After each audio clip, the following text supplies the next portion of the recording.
Assalamualaikum warahmatullahi wabarakatuh. Alhamdulillahi rabbil alamin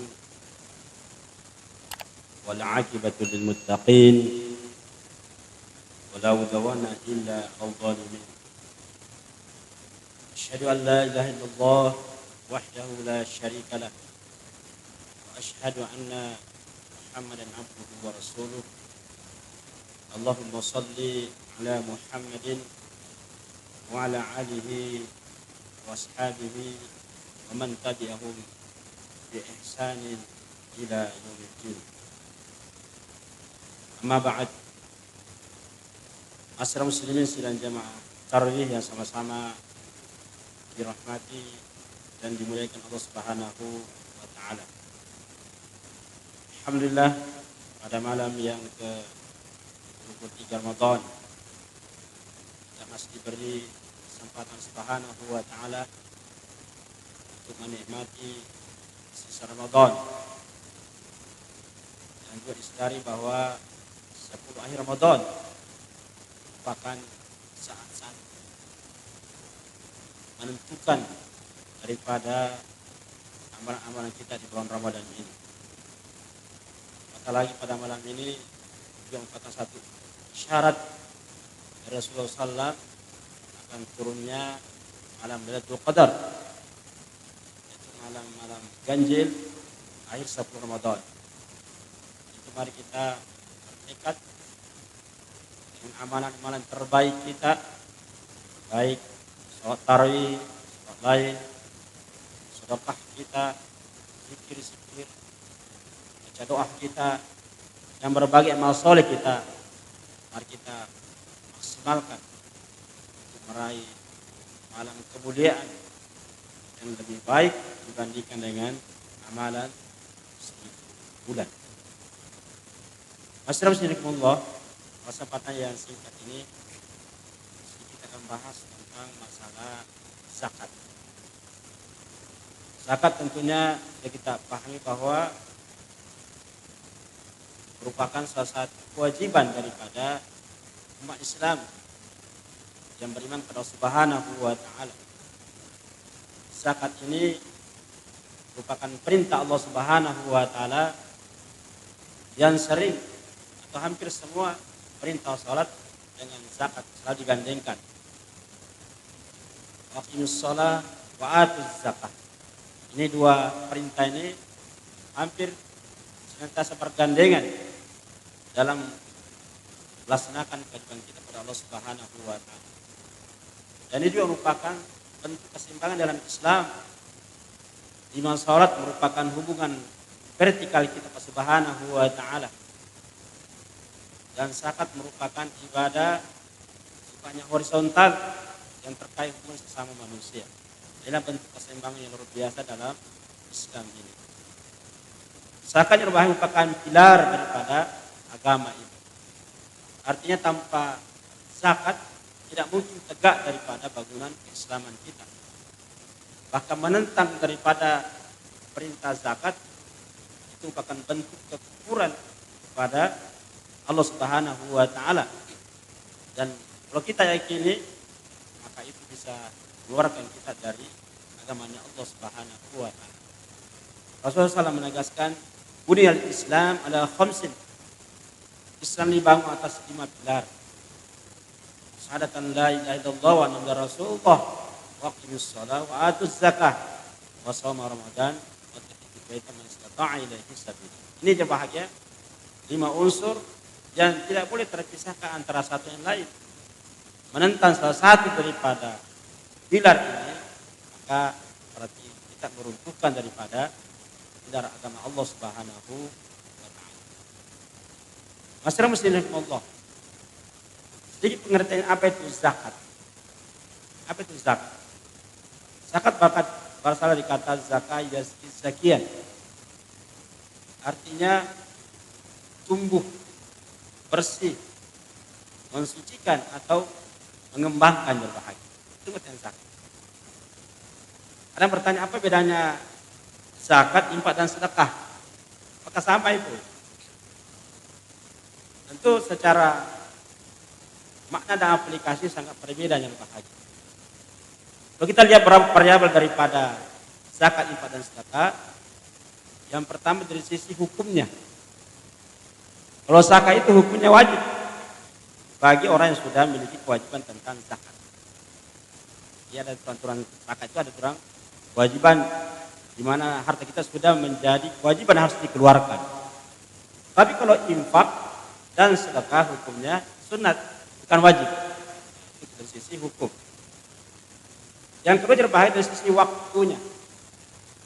Kalau zakat itu ada waktunya, ada namanya haul.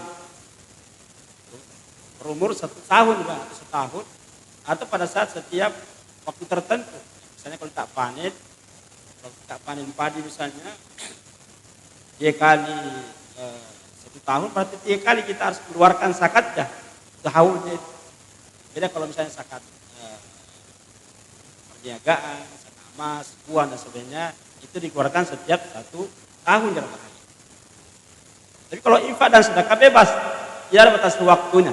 Setiap saat bisa kita berinfak atau bersedekah. Ini dari sisi waktu.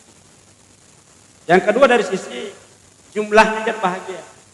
Zakat itu nanti keluar kalau mencapai namanya nisab. Itu batas minimalnya ada. Tidak semua harta kita itu harus melakukan zakatnya, harus ada batas minimalnya. Itu rata-rata kalau perdagangan atau harta uang misalnya itu setara 85 gram emas. 85 gram emas.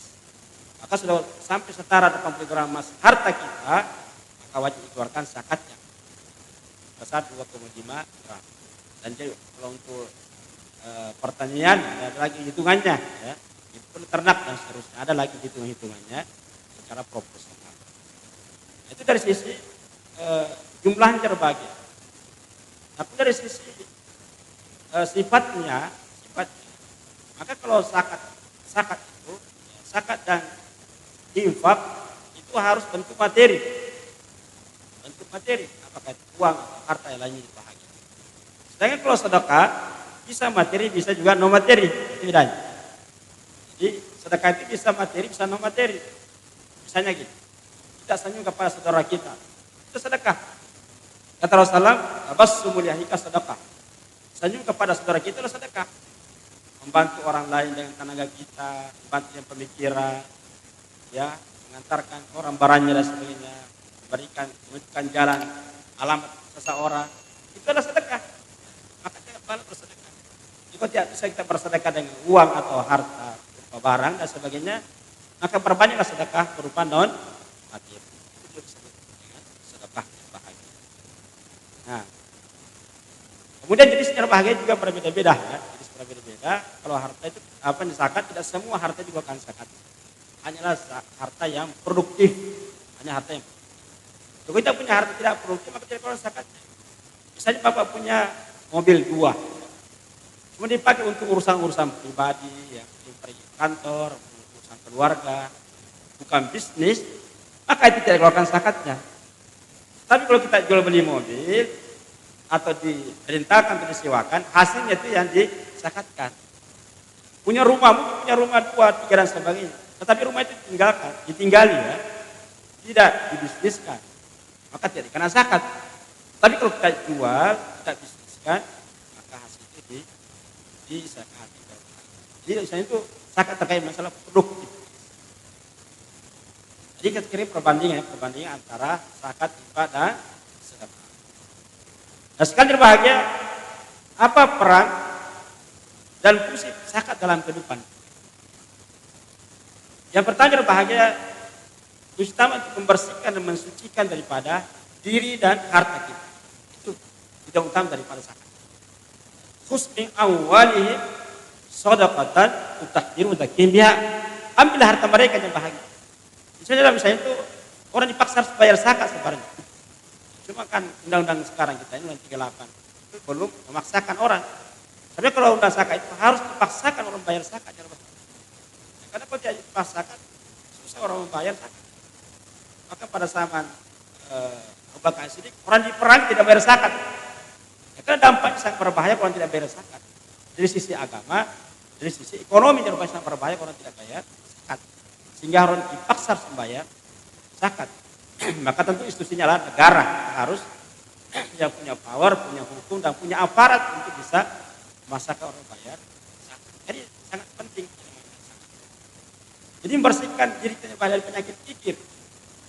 Karena masalah penyakit manusia itu adalah sifat kikir, bakhil terhadap harta. Semua orang yang bahagia sana namanya harta. Karena memang harta itu diciptakan dalam bentuk yang indah.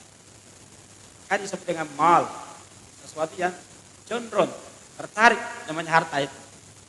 Jadi di sini kita tidak suka namanya uang kan, semua suka uang, semua suka mobil dan sebagainya. Semua suka uang. Maka kita harus bersihkan hati dari sifat kikir, karena harta itu bukan milik kita, miliknya Allah. Harus disucikan. Kayak kata Rasulullah SAW, salah satu muhlikat. Ada 3 sifat yang membahayakan dan membinasakan manusia. Yang pertama adalah hijabun nafs, yaitu memperturutkan rasa bangga itu, kesombongan diri, mas dirinya hebat dan bahagia. Selalu merasa ujub dengan diri, membinasakan orang. Selalu merasa hebat dirinya lebih baik daripada orang lain. Yang kedua adalah hawan muttaba'an, yaitu mempertukar hawa nafsu. Nah, ini jawabannya. Baik hawa nafsu kita maupun hawa nafsu di bawah perut. Nah, ini banyak bayinas kamu berbahaya. Kenapa orang korupsi? Kenapa terjadi perselingkuhan, perzinahan? Itu karena mempertukar namanya hawa nafsu berbahaya. Kayak janjinya Subhanahu wa taala, siapa yang bisa menahan hawa nafsunya, maka akan diberikan surga Subhanahu wa taala. Susah menahan nafsu. Yang ketiga adalah suhul muta'ah, sifat kikir yang diperturutkan. Maka hati-hati dengan sifat kikir. Karena sifat kikir sangat dibenci oleh Allah dan juga sangat dibenci oleh manusia. Enggak ada orang suka orang kikir. Nah, kalau ada suami kikir pasti tidak disuka oleh keluarganya. Kalau ada istri yang kikir tidak disuka oleh keluarganya. Kalau ada jamaah yang kikir ya tidak disuka jamaah lagi. Jadi hindari penyakit kikir itu. Karena kikir itu tidak membuat kita kaya raya, tidak membuat kita bahagia ke depan. Tapi dengan sifat dermawan pemurah, membuat kita akan bahagia dan melipat gandakan daripada rezeki kita. Ini membersihkan hati kita dari kecintaan terhadap harta dan bahagia. Yang kedua, membersihkan harta kita dan bahagia. Karena dalam harta kita ada hak orang lain. Wa bi amwalihim haqqun ma'lum lis-sa'ili wal mahrum. Dalam harta kita ada hak orang lain. Yang mengatakan, saya punya banyak uang, punya banyak harta yang melimpah, kaya yang melimpah dan bahagia. Itu ada haknya orang lain. Hanya siapa? Orang miskin dan bahagia. Baik meminta atau tidak meminta, haknya dia harus memberikan. Bukan milik kita itu. Kalau tidak bahagia nanti akan jadi bencana daripada harta itu tidak dikeluarkan. Makanya harus mengatakan, hasinu amwalakum bisadaqah. Jagalah harta itu dengan sedekah. Tidak usah dan tidak perlu rumah kita ini harus diberikan pagar tinggi, ya, pengamanan yang super ketat, ada anti pelacak dan sebagainya. Tidak usah dia bahagia, cukup dengan hasil awalakum bersedekah. Ya, cukup dengan kita banyak bersedekah, berkan zakat, insya Allah harta kita dijaga oleh Allah Subhanahu wa taala. Itu yang pertanyaan bahagia. Yang kedua bahagia agar harta kita bisa tumbuh berkembang dan bahagia. Dalam Islam itu ada 2 cara untuk bisa mengembangkan harta. Karena ini dalam Islam harta tidak boleh kita simpan dalam bahagia, harus diproduktifkan, harus berkembang itu namanya harta.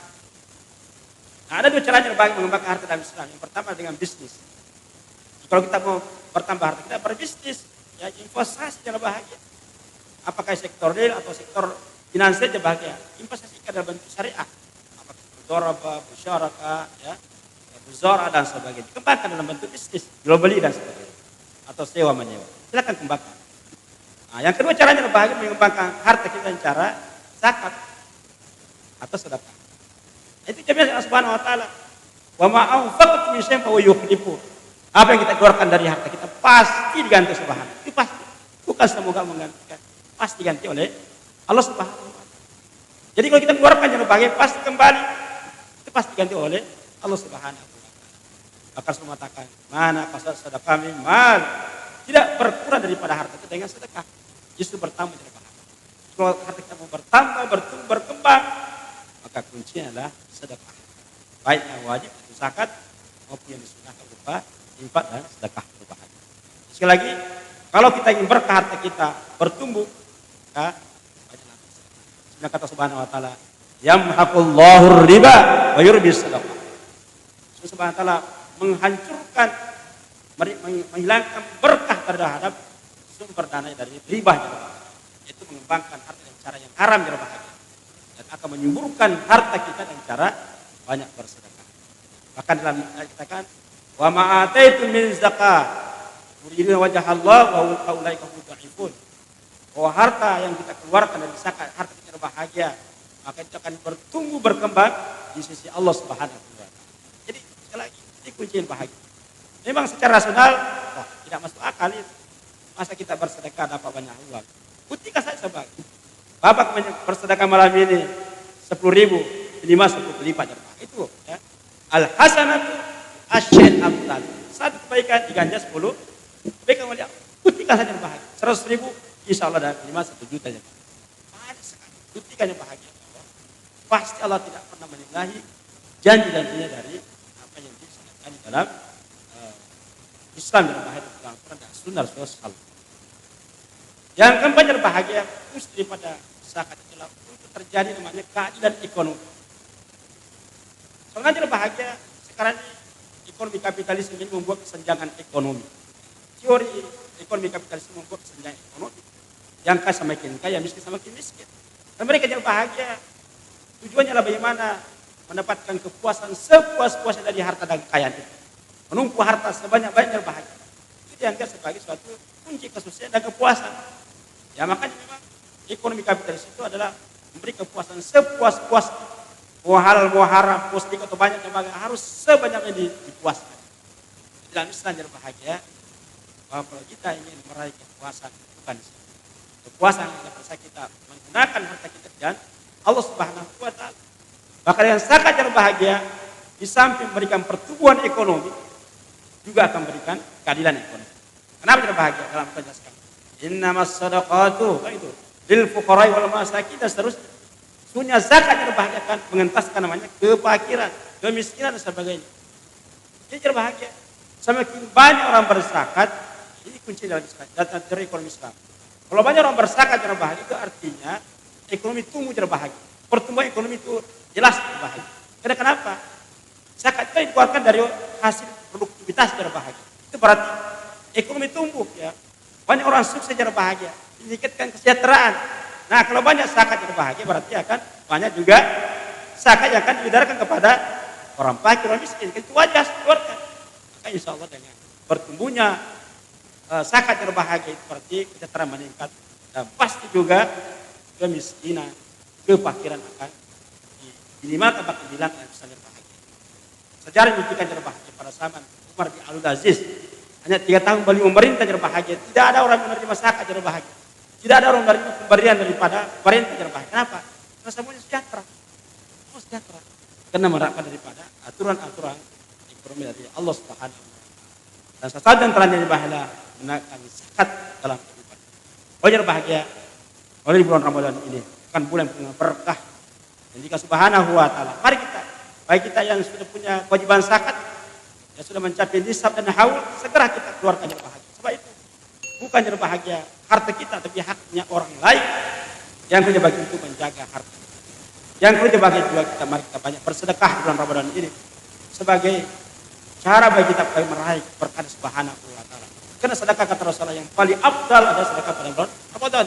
Afdal sedekah di Ramadan. Mari itu mari kita manfaatkan Ramadan ini dengan betul memanfaatkan amalan terbaik kita. Karena salah satu amalan terbaik di Subhanahu wa taala banyak bersedekah. Bahkan dalam sejarah dikatakan seandainya orang yang meninggal dunia itu dipanggil kembali hidup di dunia ini, meskipun hanya beberapa waktu saja berbahagia, hanya 1 jam 2 jam berbahagia, apa yang mereka lakukan? Mereka mengatakan menginfakkan seluruh hartanya yang masih ada, karena itu dia akan bagaimana manfaatnya namanya zakat itu atau sedekah itu di sisi Allah Subhanahu wa taala. Dan itu melalui istilah zakat yang berbahagia bisa menjadi solusi terhadap permasalahan ekonomi yang kita rasakan. Kita masalah mayoritas ini mari kita manfaatkan itu zakat ini. Semoga insya Allah kita bisa menyelesaikan persoalan-persoalan umat kita baik persoalan masalah ekonomi, persoalan sosial yang berbahagia, persoalan daripada ketertimpangan ekonomi kita dan adanya kesejahteraan ekonomi kita bisa selesaikan dengan menaikkan isu zakat dalam kehidupan seorang muslim berbahagia. Pengajar bahagia putih zakat kita ini luar biasa, bisa mencapai 300 triliun per tahun yang berbahagia. Tapi kita kalau baru sekitar 2 triliun berbahagia, saya kecil sekali. Nah, kalau kita bisa memulai itu, apa yang bisa kita lakukan yang berbahagia?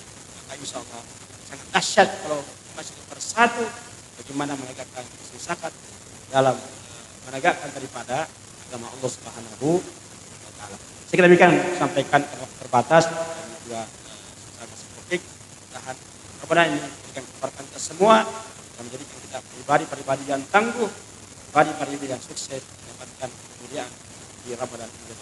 Demikian subhanaka wa bihamdik, nasbillahi wa atubu ilaik. Wassalamualaikum warahmatullahi wabarakatuh.